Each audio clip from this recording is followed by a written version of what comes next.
તારીખ 5/9/1993 ઊંઝામાં વાલ્મીકી રામાયણ ઉપર સ્વામી સચ્ચિદાનંદ પરમહંસ ભક્તિ નિકેતન આશ્રમ પેટલાદ જંતાલીવાડાનું પ્રવચન, કેસેટ નંબર 19।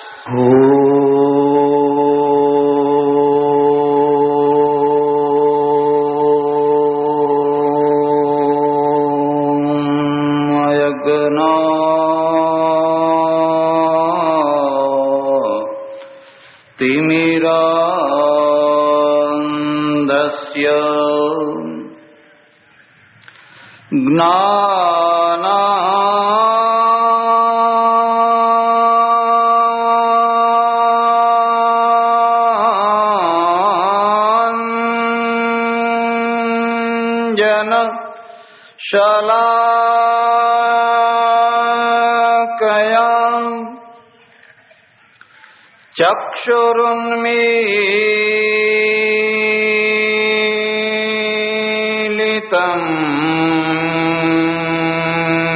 येन तस्मै श्री गुरवे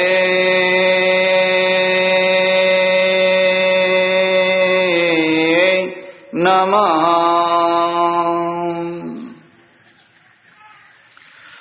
मूकं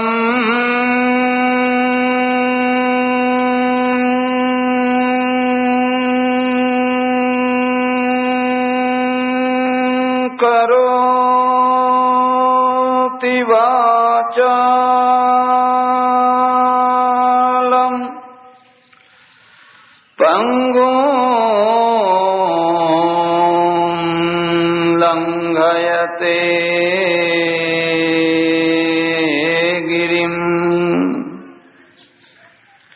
यत्कृपातमहं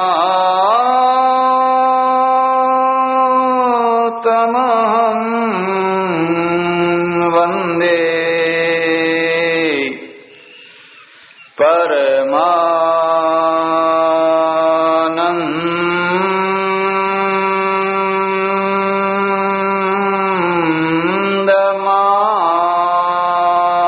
परमानन्दमाधवम्। या देवी सर्वभूतेषु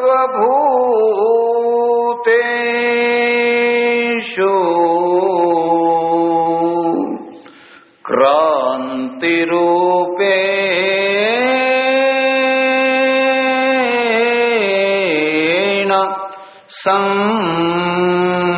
संस्थिता। नमस्तस्यै नमस्तस्यै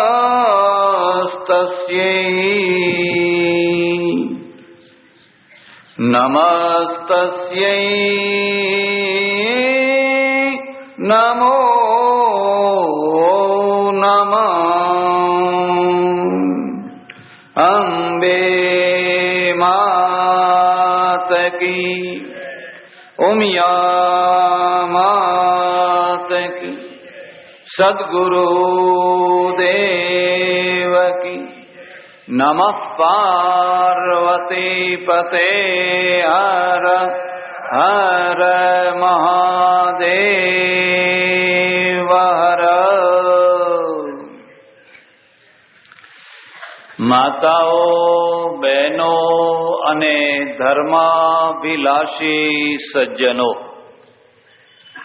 મહર્ષિ વાલ્મીકી વિરચિત રામાયણ મહાકાવ્યની કથાના પ્રસંગમાં મનુષ્યને સ્પર્શનારા જેટલા પ્રશ્નો, લગભગ બધા પ્રશ્નોની ચર્ચા ચાલી રહી।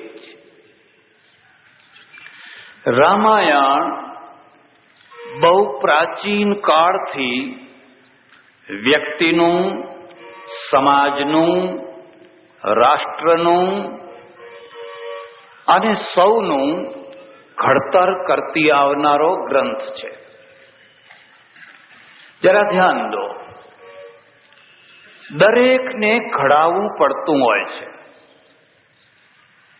એક સુથાર હોય, બહુ સારામાં સારો સુથાર હોય, કુશળમાં કુશળ સુથાર હોય, તો એ પહેલા લાકડાને શોધે, જંગલમાં જાય, લાટીમાં જાય અને લાકડાને શોધે. હજારો લાકડા પડ્યા હોય, પણ એ હજારોમાંથી એકાદ લાકડા ઉપર એનું મન ઠરે.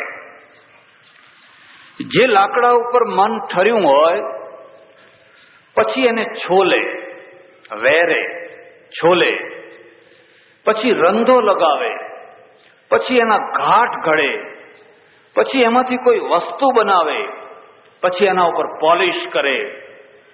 એ પોલિશ કરેલી વસ્તુ જ્યારે બજારમાં આવે ત્યારે એનું નામ ફર્નિચર કહેવાય.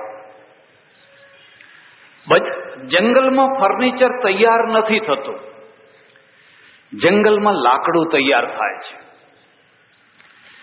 અને જંગલમાં સુથાર તૈયાર નથી થતો, સુથાર નગરમાં તૈયાર થાય છે. જંગલના લાકડાની જરૂર જંગલને નથી, નગરને છે. નગરના સુથારની જરૂર જંગલને નથી. આ બેયનો યોગ થાય છે. જ્યારથી સૃષ્ટિ થઈ ત્યારથી બે પ્રકારના માર્ગો ચાલ્યા આવે છે. એક માર્ગ માણસને ઘડવાનો માર્ગ, બીજો માર્ગ માણસને અણઘડ બનાવવાનો માર્ગ. જે ઘડવાના માર્ગે ચાલે એને દેવ સંસ્કૃતિ કહેવાય છે, અને જે અણઘડ માર્ગે ચાલે છે એને દૈત્ય સંસ્કૃતિ કહેવાય છે, એને રાક્ષસ સંસ્કૃતિ કહેવાય છે. બેયમાં આટલો ફરક છે. ઘડવાનો અર્થ શું છે? કોઈ સોનીની દુકાને જઈને બેસજો, એના હાથમાં સોનું આવે, તમારું સોનું 2 તોલા, 5 તોલા, 10 તોલા, એ લગડીને સીધી ગળામાં બાંધી દીધી હોય તો ઉલટાનું સારું, ગળામણ ના આપવું પડે અને અંદર કઈ ગોટાળો થાય. જ્યારે જુઓ ત્યારે તમારી એની એ જ લગડી એમને એમ રહે, પણ કઈ લગડીઓ પહેરાતી નથી. પેલા સોનીના ત્યાં જાઓ એટલે સોની એમાંથી દાગીના બનાવે, ઘડે, ટીપે, આમ ખેંચે, આમ કરે, તેમ કરે, અગ્નિમાં નાખે, બધા જાત જાતના પ્રોસેસ કરે. અને પછી એમાંથી એક નવલખો હાર બનાવે, એક વીંટી બનાવે. રામચંદ્રની વીંટી બને અને સીતાની મુદ્રિકા બની જાય. એ વીંટીની કિંમત કેટલી? કદાચ 1000-2000 હોય, અને કદાચ લાખોમાં પણ એની કિંમત કરી શકાય. પણ એક સોનીએ આ ઘડ્યું, સારામાં સારી વસ્તુ છે, એને ઘડવૈયાની જરૂર હોય છે. એમ પ્રજા છે, એ પ્રજાને પણ ઘડવાની જરૂર હોય છે. પ્રજાની 3 કક્ષાઓ છે, એટલે અહીં રામાયણમાં પણ 7 કાંડ છે. એક પ્રજા બાલ્યાવસ્થામાંથી પાર થતી હોય છે, એક પ્રજા યુવાવસ્થામાંથી પાર થતી હોય છે, એક પ્રજા પ્રૌઢાવસ્થામાંથી પાર થતી હોય છે. તમે જ્યારે બાળક હતા ત્યારે માના ખોળામાં તમારું ઘડતર થતું હતું, અને માં તમને રોજ નવી એક કથા સંભળાવતી. એમાં રાવણની કથા, ભીષ્મની કથા, ભીમની કથા, ફલાણી કથા. ગાંધીજીએ લખ્યું છે કે હું જ્યારે બાળક હતો તો અમારા ગામમાં હરિજનવાસમાં પેલા નાટક રમનારા આવેલા, અને નાટક હતું સત્યવાદી હરિશ્ચંદ્ર. રાત્રે જોવા ગયા, અને જોવા ગયા, ગાંધીજી લખે છે એ રાત્રે હું એટલું રડ્યો. હરિશ્ચંદ્ર ઉપર કંઈ દુઃખ પડ્યું, કંઈ કસોટીઓ થઈ. પણ હરિશ્ચંદ્ર વચન ભંગ થતા 1 ના 2 ન થયા. ગમે એટલા દુઃખ સહન કરીશ પણ વચન ભંગ નહીં થયું. અને મારા ઉપર એટલી અસર થઈ કે મેં મારા જીવનમાં નક્કી કર્યું કે હું પણ હરિશ્ચંદ્ર જેવો થઈશ. એ જ ગાંધી લખે છે.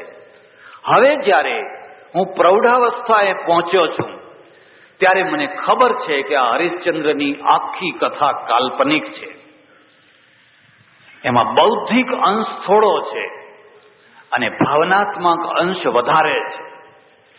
પણ બાલ્યકાળમાં બૌદ્ધિક અંશની કથાઓ સાંભળવી જોવી ગમે. બિલકુલ બૌદ્ધિક કથાઓ કરી હોય તો કોઈ જોવા જતું હશે? બાલ્યકાળમાં ભાવનાત્મક કથાઓ. અને જ્યારે આ તર્કો કરવાની ક્ષમતા, શક્તિ, આવશ્યકતા નથી, ત્યારે આખી કથાના સારરૂપ મને એટલું સમજાયું કે માણસે સત્યવાદી હરિશ્ચંદ્રના જેવું થવું જોઈએ.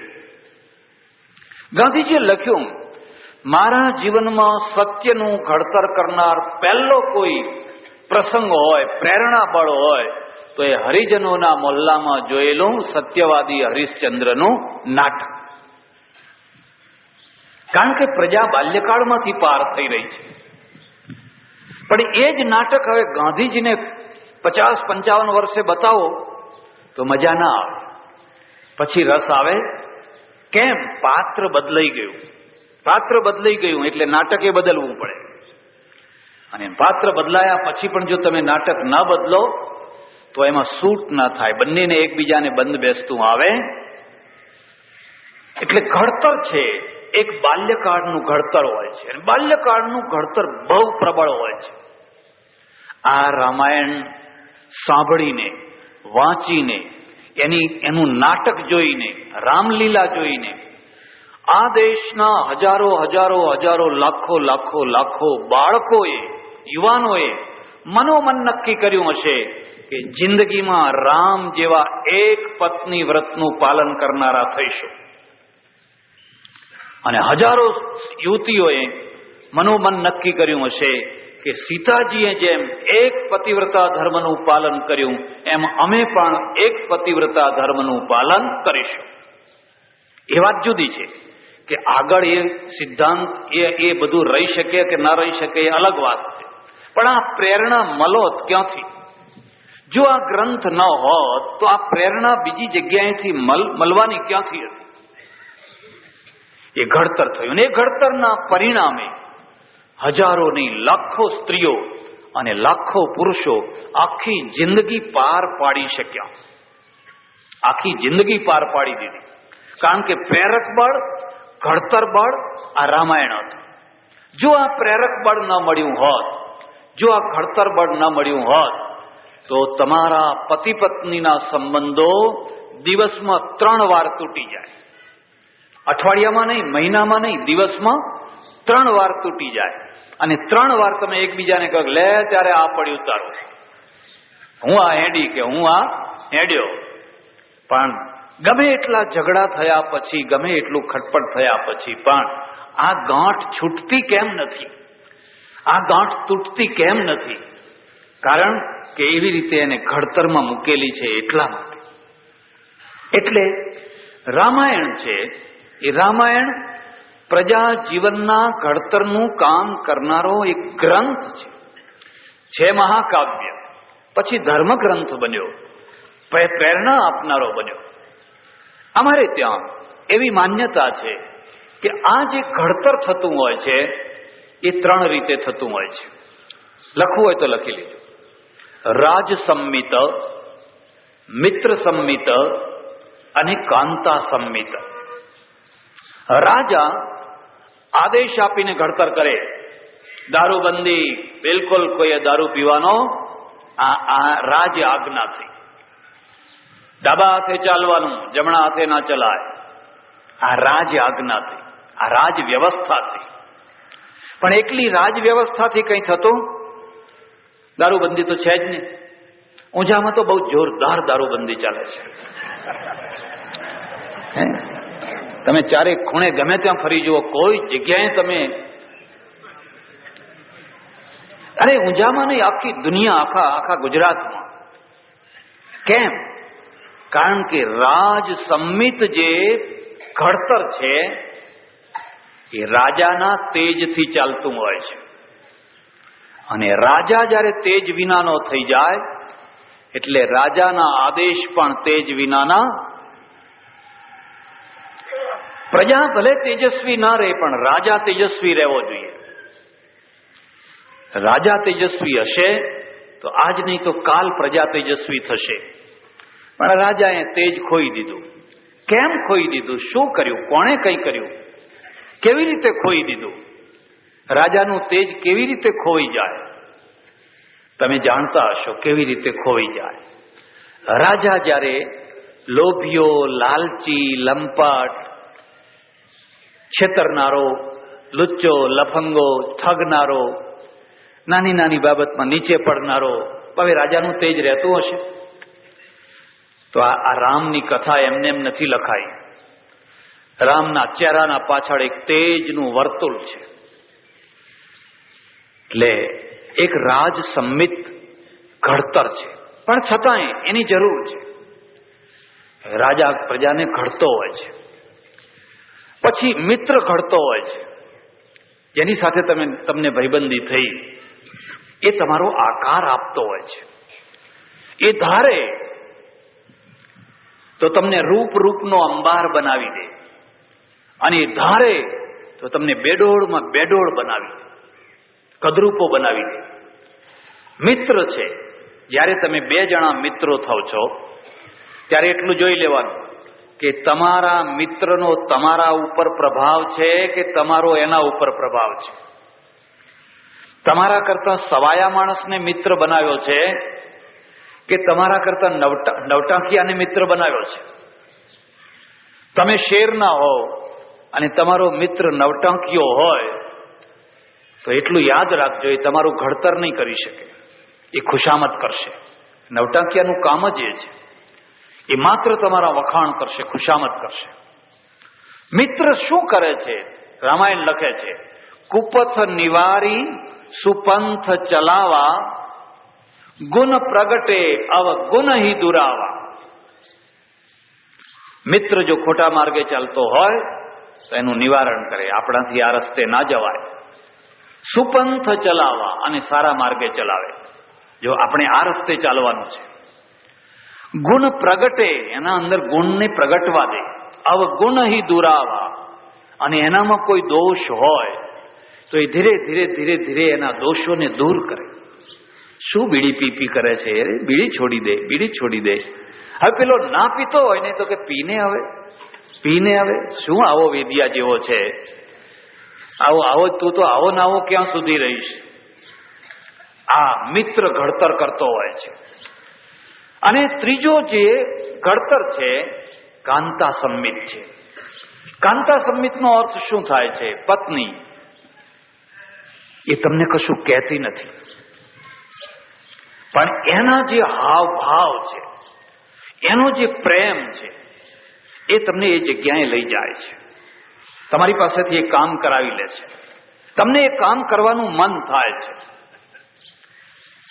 કોઈ એક માણસ હોય અને અહીંથી તમારી ગાડી જતી હોય અને હાથમાં જેડાવાળા બે ડોહાઓ હોય, ઠચુક ઠચુક ઠચુક જતા હોય, પગે ચલાતું ન હોય, ફ્લોરાઇડ વાળું પાણી પી પીના ઢીંચણ બધા રહી ગયા હોય, અને આમ ગાડીનો અવાજ જોઈએ, આમ જોઈએ એટલે પેલો ચલાવનાર જાણે કે એ આપણા ગામના પેલા ભા છે, એટલે જાણી કરીને આડું જુએ.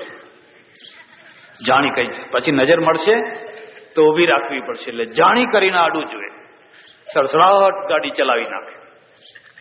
પણ એ જ રસ્તા ઉપર કોઈ નવયુવાન સ્ત્રી જતી હોય અને એને આમ તમારી ગાડી સામે જોયું પણ ન હોય, પણ તમને એમ થાય કે અરે રે બિચારી આ તાપમાં એકલી ક્યાં જતી હશે, અને તમે જઈ અને તરત જ એના આગળ ગાડી ઊભી રાખીને કે બેન બેસી જાઓ, ક્યાં જવું છે બેસી જાઓ. કેમ ભાઈ? પેલા ડોહાન કેમ ના કહ્યું બેસી જાઓ? તમારા ગામનો હતો, એને કેમ ના કહ્યું? આને કેમ કહો છો? આને કાંત એટલે વાક છો. સ્ત્રીની વાણી એ મારી વિભૂતિ છે. એ હાલરડું થઈ શકે અને એ બારોટના છંદ પણ થઈ શકે. એ જીવતાને મરદાય બનાવી શકે અને મરદાને જીવતાય કરી શકે. એ ધારે તો તમારું 6 ફૂટનું શરીર ઘોડિયામાં નાખીને એવા હાલરડા ગાય કે તમે ઊંઘી જાઓ, ભાઈ સુઈ જાઓ.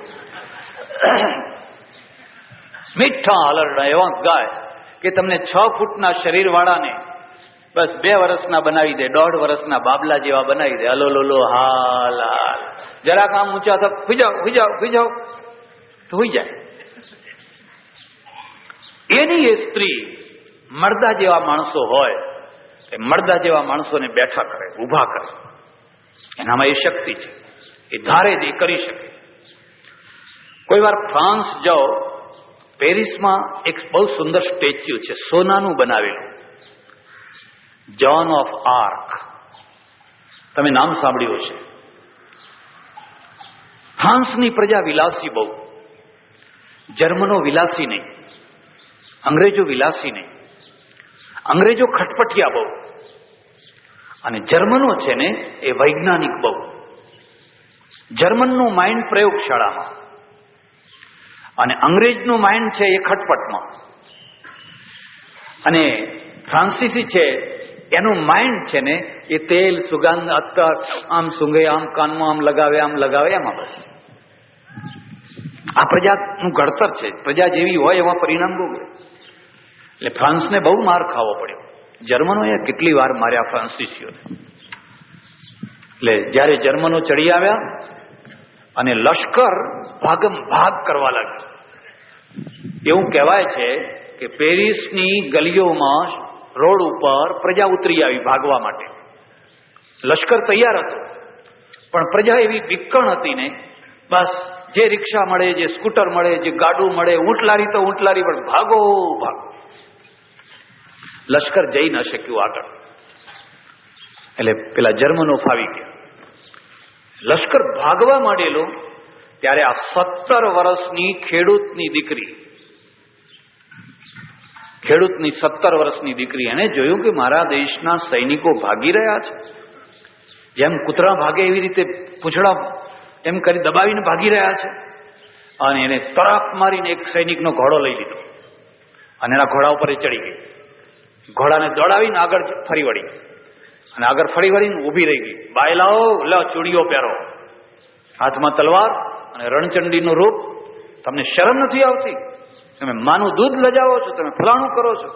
એટલે બધા ઊભા રહી ગયા અને બધા વિચાર કરતા હતા, પાછા વળો તમે, ચાલો હું આગળ આવું છું. એક નેતૃત્વની જરૂર હોય. એક એકડો મળે તો મીંડા તો પછી લાખો ના જોઈએ એટલા મીંડા છે, પણ એકડો લાવવો ક્યાંથી?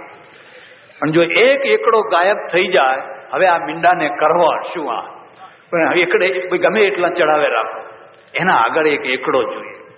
કોઈ દેશનો એકડો ભૂંસાશો નહીં. આપણા દેશનો એકડો ભૂંસાઈ ગયો છે, બાકી મીંડા તો ઢગલા બંધ છે. તમારે ટોપલા ભરવા એટલા ભરી. મુશ્કેલી એ છે કે આ ટોપલા બંધ મીંડા છે, એકડો ક્યાંથી લાવવો? પેલી જોન છે ને એકડો બની ગઈ, આગળ ચાલી. પછી તો કઈ ફ્રાન્સિસીઓ લડ્યા છે. પેલા જર્મનો વિચારમાં પડી ગયા કે આ કેમ બાજી બદલાઈ કેમ ગઈ? આ બધા બાયલાઓ ભાગતા હતા પાછા કેમ આવ્યા, લડવા કેમ માંડ્યા? ના ગુપ્તચરોએ ખબર આપી કે એક 17 વર્ષની છોકરીએ બાજી પલટી નાખી છે. જર્મનોએ ષડયંત્ર કર્યું, કોઈ પણ ભોગે એ છોકરીને પકડો. એ છોકરી હશે ત્યાં સુધી આપણને ફાવવા દેશે. એકડો ભૂંસી નાખો. આ મીંડા તો મીંડા જ છે. અને અંતે એને પકડી. અંગ્રેજોએ પકડી એને લઈ ગયા. બહુ એને સમજાવી, બહુ મનાવી. એકની બે ના થઈ, જીવતી બાળી નાખી. એ પોતાના દેશનો જય જયકાર કરતી જીવતી બળી મરી. આ ઘડતર છે. પછી જ્યારે યુદ્ધ પૂરું થયું, ફ્રાન્સિસીઓ જીત્યા, ત્યારે એણે કહ્યું કે આ છોકરીનું આપણે સોનાનું સ્ટેચ્યુ મૂકો, કારણ કે એની વેલ્યુ સોના કરતા વધારે છે. આ છોકરીએ કેમ આટલો મોટો પ્રભાવ નાખ્યો? કાંતા સંમિત. એ ધારે તો પ્રજાને બેઠી કરી શકે ને ધારે તો સુવાડી દઈ શકે. ત્યારે આપણા ત્યાં શાસ્ત્રોમાં 3 રૂપ છે. એક રાજ સંમિત, એમાં સીધો ઓર્ડર જ હોય, સત્યમ વદ, સાચું બોલો, ધર્મમ ચર, ધર્મનું આચરણ કરો, વગેરે વગેરે. હવે કયું પણ એથી કંઈ કોઈ સાચું બોલે? આદેશ તો દઈ દીધો, સત્યમ વદ, એવા ઘણા આદેશો દઈ દીધા. હવે આદેશોને જીવનમાં લાવવા કેવી રીતે? એક બીજી વાત યાદ રાખજો, જીવનમાં જે દુષ્કર કાર્ય કરવાની ક્ષમતા આવે છે ને, ભાવનાના દ્વારા આવતી હોય છે. ભગતસિંહ જે ટક્યો ને, ભાવનાના દ્વારા ટક્યો. જો એનામાં રાષ્ટ્રીય ભાવના ન હોત તો માફી માગી લો, એડો ને આમાં શું આપણે પછી છૂટા જ થવું છે ને, તો ભગતસિંહ છૂટો થઈ ગયો. પણ એ ટક્યો એ ભાવનાના કારણે ટક્યો.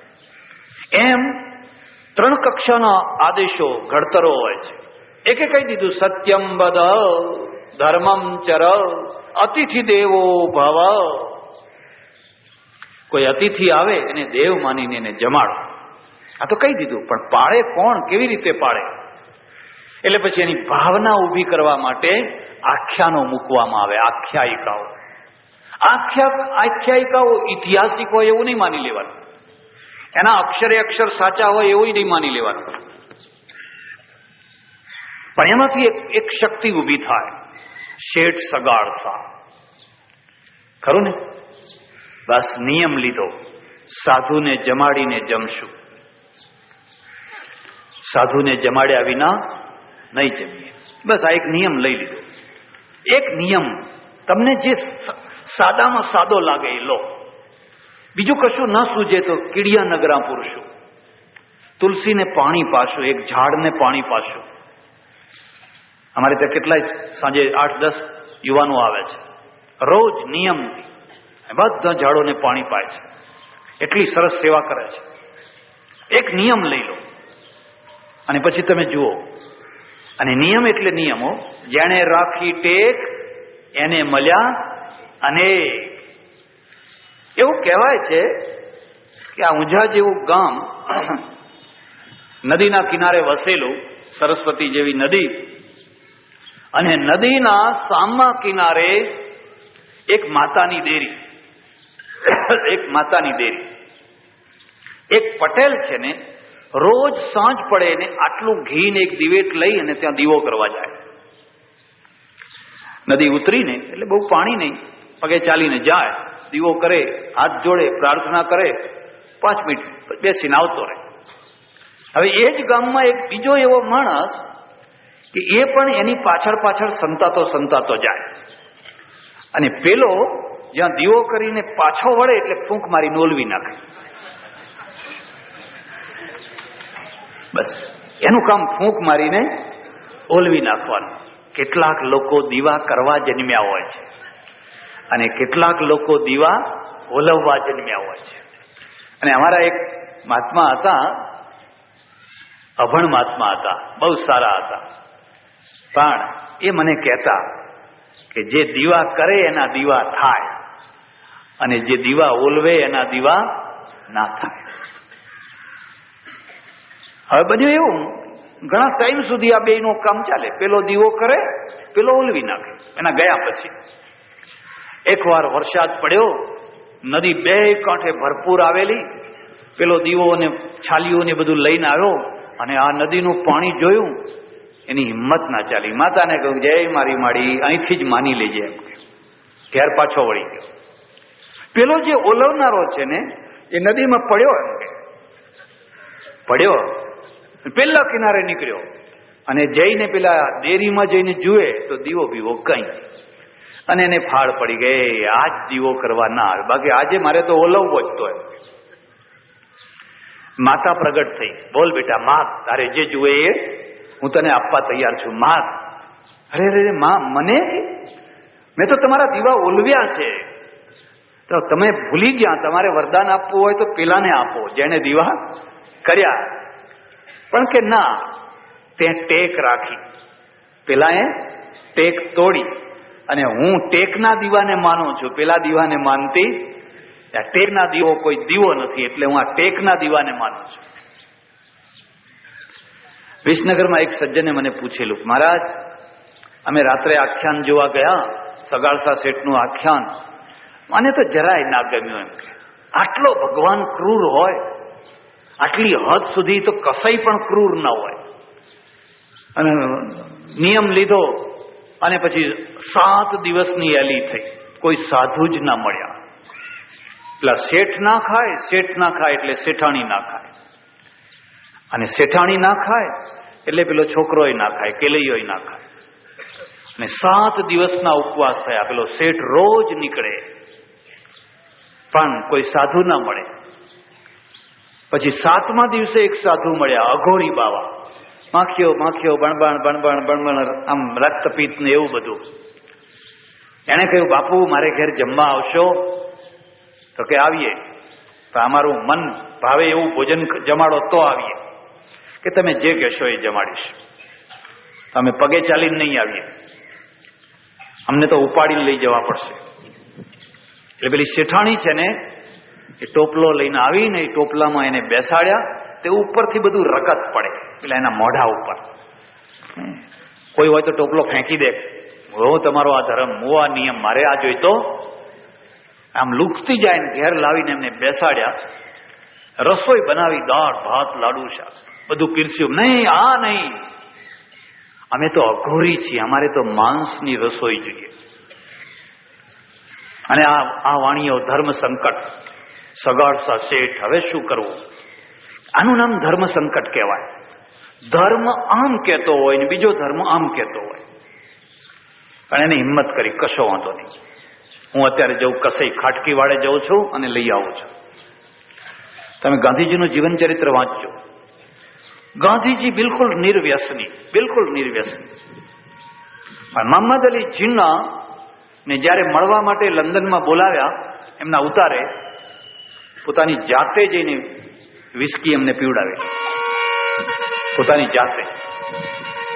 કારણ કે જાણે છે હું નિર્વ્યસની છું, પણ મારો જે મહેમાન છે, અને મહેમાનમાં જેની પાસેથી મારે કામ લેવાનું છે, રાષ્ટ્રનું કામ લેવાનું છે, એને નાની બાબતમાં એનો મૂડ ન બગાડવો જોઈએ. અને નાની બાબતમાં જો મૂડ બગાડશું તો એનું પરિણામ આખા દેશને ભોગવવું પડશે. પ્રત્યેક માણસ મૂડી હોય છે, અને જો તમે મૂળ શાસ્ત્ર જાણી શકો તો કાર્ય સિદ્ધિ થઈ જાય. અને વગર મૂડે જઈને લોકોના આગળ માગણી કરો અને ઉભા રહો તો ઉલટા અપમાનિત થઈને પાછા આવો. એટલે ગયો તો ખરો, લીધું ખરું, પણ કોઈ વાત ફેલાવી દીધી, અરે તમે જોયું પેલો ભગત, પેલો બહુ મોટી ભક્તિ કરે છે ને, ખાટકી વાળે ગયો છે, શું કરો, વાણિયાનો દીકરો? હા, એ પેલા થાળીમાં લઈને ઢાંકીને આવે, અને બધા 10-15 વાણિયા ફરી વળ્યા, ઉભા રે, આમાં શું છે? એમ કે બતાવ શું છે. કહો, આ આખ્યાન છે, આ ઘટના નથી, આખ્યાન છે. પણ આખ્યાન એવું હોય કે તમને એમ લાગે કે આ ઘટના જ છે. એણે કહ્યું, ભાઈ હું તો મારા ભગવાનની પૂજા માટે ફૂલ લેવા ગયો હતો, આમાં તો ફૂલ છે, અને એક રીતે ફૂલ જ છે, પણ આમ કપડું ખેંચી કાઢ્યું, જુએ તો અંદર ફૂલ છે. બધું બનાવ્યું, આગળ મૂક્યું. એટલે કે છે, ના, અમે આવું નથી ખાતા, અમે તો માણસનું માંસ ખાઈએ છીએ, આવું નથી ખાતા. હવે શું કરવું? અને એને કહ્યું, તારા દીકરાનું માંસ, બીજા કોઈનું નહીં. હવે આ ક્રૂરતાની હદ થઈ ગઈ નહીં. હવે છોકરો એકનો એક નિશાળે ભણવા ગયો છે, પેલો શેઠ એને બોલાવા જાય છે કે લઈ આ, અને એનું માનસ તૈયાર કરે છે. જો બેટા, માનો કે આપણા ત્યાં ભગવાન આવ્યા હોય ને આમ હોય ને તારી જરૂર હોય તો તું તૈયાર? હા, મારા અહો ભાગ્ય. છોકરો ઘડાયેલો તૈયાર થાય છે. પછી પેલો અઘોરી કે છે, એમ નહીં, એનું માથું વાળો, આંખમાં આંસુ આવવું જોઈએ નહીં, અને ખાંડણિયામાં ખાંડો, અને એનું ધડ છે એ પેલા પારણામાં નાખો, અને હાલા ગાતા જાઓ, અને જો આંખમાં આંસુ આવ્યું તો અમે ઉઠી જઈશું. પછી કેટલી કરુણ કથા છે. અને આ બધું થાય છે. આ બધું તમે કોઈ વાર પેલી કેસેટમાં બધું ભજન સાંભળતા હશો. અને બધું તૈયાર કરી રાંધી કરીને જ્યાં આગળ મૂક્યું એટલે ફરી ગયું કે અમે વાંજિયાના ઘરનું ખાતા.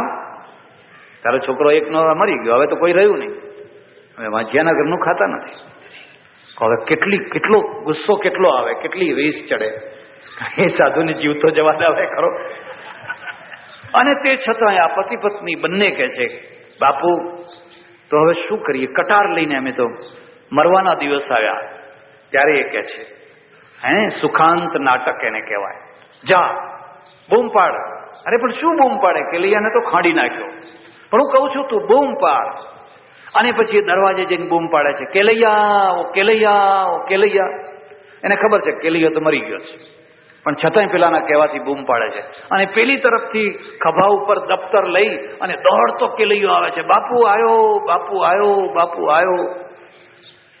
અને ચોધાર આંખમાં આંસુ આવી જાય, આખું કથાનું રૂપાંતર થઈ જાય છે. કેલૈયો ઘરે વળગી જાય છે, શેઠને શેઠાણી એને બાથમાં લઈ લે છે. પાછા વળીને આવીને જુએ છે તો પેલા અઘોરી બાવાની જગ્યાએ શંખ ચક્ર ગદા પદ્મ ભગવાન બેઠા બેઠા બેઠા મરક મરક મરક મરક હસી રહ્યા છે.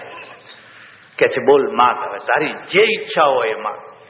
બસ મારી એક જ ઈચ્છા છે કે આવી કસોટી ફરી કોઈની કરશો.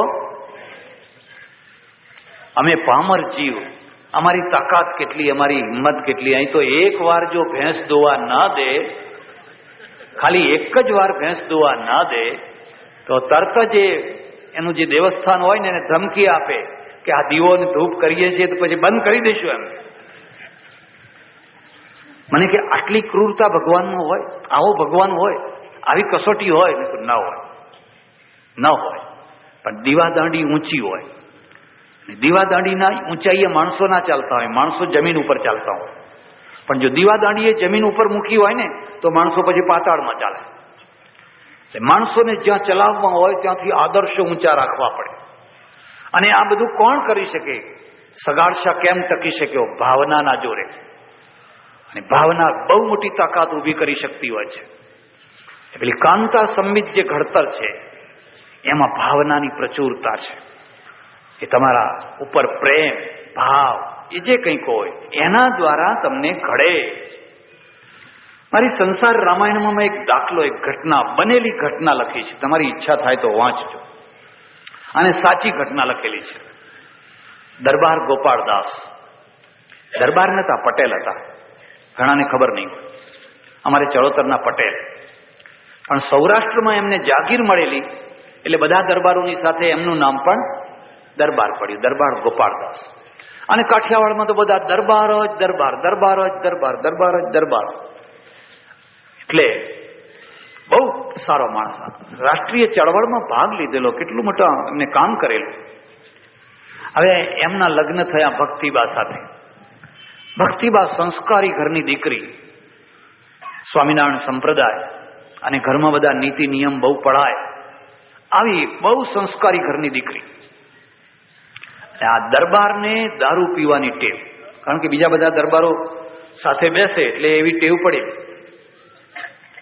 અને દારૂડિયો માણસ ટાઈમસર ઘરે આવે એવું ભાગ્યે જ બને. પશ્ચિમમાં લોકો પીવે છે અને આપણા ત્યાં પણ અહીંયા બહુ ફરક છે. આપણા ત્યાં જ્યાં સુધી લથડિયા ના ખાય, બે ચાર ગાળો ના બોલે, બે ચારને કંઈ, ત્યાં સુધી ચડ્યો ના કહેવાય. પેલા બધા તો સાંજે પોતપોતાના ઘરમાં બધા, કોઈને ખબર ના પડે. કોઈ લથડિયા ખાતો માણસ દેખાય નહીં.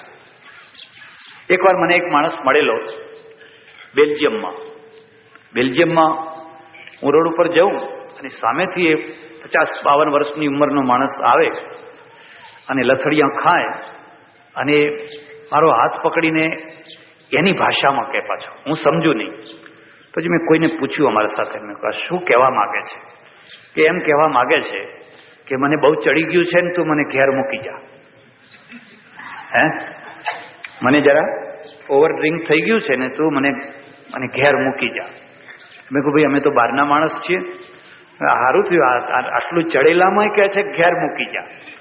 અને આપણા ત્યાંના માણસને ચડ્યું હોય તો કે મને પાછો લઈ જા, જ્યાંથી આ ચડ્યું ત્યાં, કારણ કે હજુ વધારે ચડાવવું છે.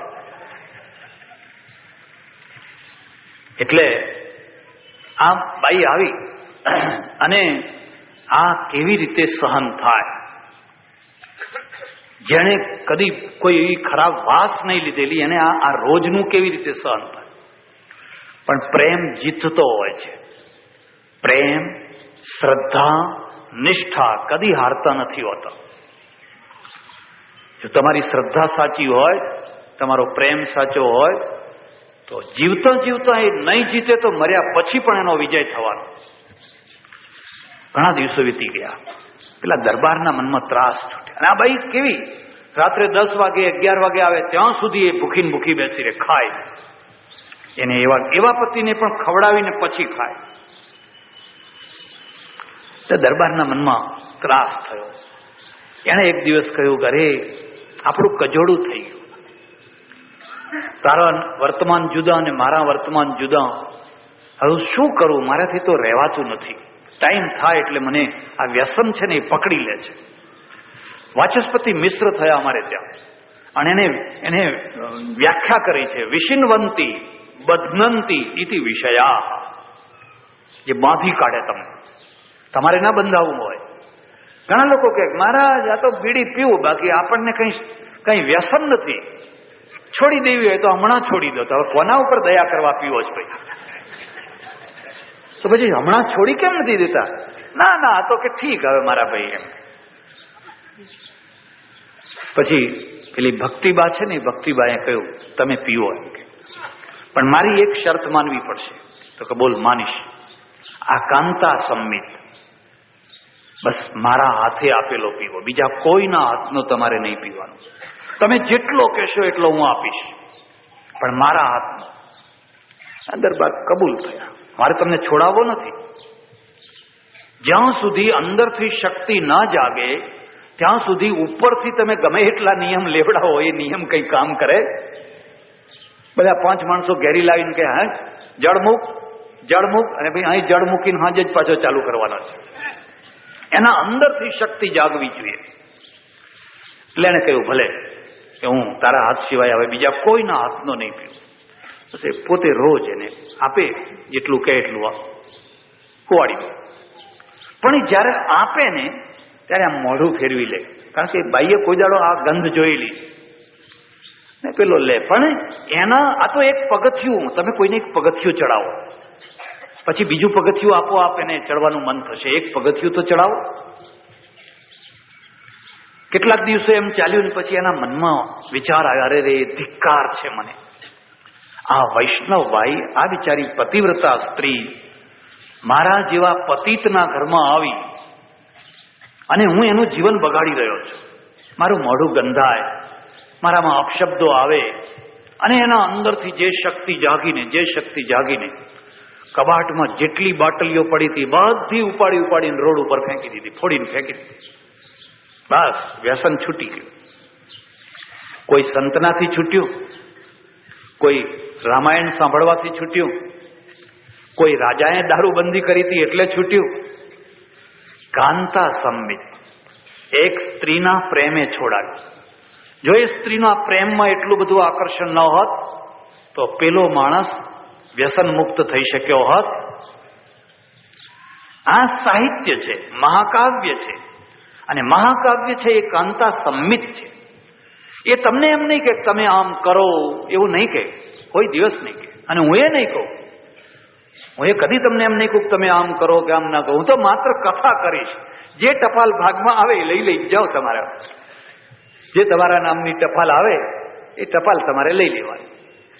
એટલે અહીંયા રાવણનું પાત્ર મૂક્યું, વિભીષણનું મૂક્યું, મારીચનું મૂક્યું, સીતાનું મૂક્યું, રામનું મૂક્યું, બધા પાત્રો મૂકી દીધા, જાત જાતના પાત્રો મૂકી દીધા. બસ આ પાત્રોની વાત કરતા આગળ જઈ રહ્યા છે. અને એમાંથી લોકો સમજી જાય કે આ કયું પાત્ર આપણા માટે સારું છે ને કયું સારું નથી. આને કાંતા સંમિત ઘડતર કહેવાય. આ જે આટલા દિવસથી, લગભગ 20 દિવસથી 18-20 દિવસથી અહીંયા બેસીને આપણે કંઈક રામાયણના માધ્યમથી ચર્ચા કરીએ છીએ, અને આટલી બધી પ્રજા આવે છે દૂર દૂરથી, ટેટરોમાં, તડકામાં. શા માટે આવે છે? અહીંયા શું છે? કશું મળતું નથી, અને છતાં બધું મળે છે. જો કશું ના મળતું હોત તો કોઈ આવત, પણ માણસને કંઈક મળે છે. એને એમ થાય છે કે ના હો, આ વાત બરાબર છે. માણસ છે આખી જિંદગી ન સુધરે તો કંઈ નહીં, 1 મહિના માટે સુધરે તોય ઘણું થઈ ગયું, થોડાક દિવસ માટે સુધરે તોય ઘણું થઈ ગયું. રાજા હતો રાજા, અને રાજાને નૃત્યનો બહુ શોખ, એટલે રોજ નૃત્ય ગોઠવે, નાચ ગાન આ તે. એમાં નટનટીઓ વગેરે આવેલા. નાની ઉંમરની એક નટી બહુ સુંદર નાચે, બહુ સુંદર નાચે. હવે નાચતા નાચતા નાચતા નાચતા રાતના 12 વાગ્યા, એટલે એના પગ થાકવા લાગ્યા. ના થાકે, પગ થાકવા લાગ્યા એટલે પેલા તબલા ઉપરની થાપ ને એ બધું જરાક આમ આડું અડું પડવા માંડ્યું. એટલે પેલો જે નટ છે ને એને શીખવાડનારો એને ખબર પડી ગઈ કે હવે આ થાકી છે. પણ જ્યાં સુધી રાજા રીઝે નહીં ત્યાં સુધી તો નાચવું જ જોઈએ ને, વચ્ચે મૂકીને ચાલતા થયો તો બધું કામ બગડી જાય. એટલે નટ છે ને એ નટ એને દોહરો કે છે, બહુત ગઈ થોડી રહી और थोड़ी हूँ अब जाए, कहे नट नटी को ताल में भंग ना आए. શું એને આમ ઈશારો કર્યો, અરે આ રાત બહુ વીતી ગઈ, બહુત ગઈ રાત, થોડી રહી, હવે રાત થોડી છે અને હમણાં જતી રહેશે. હે નટી, તને નટ કહે છે કે આ તાલ તું બગાડીશ.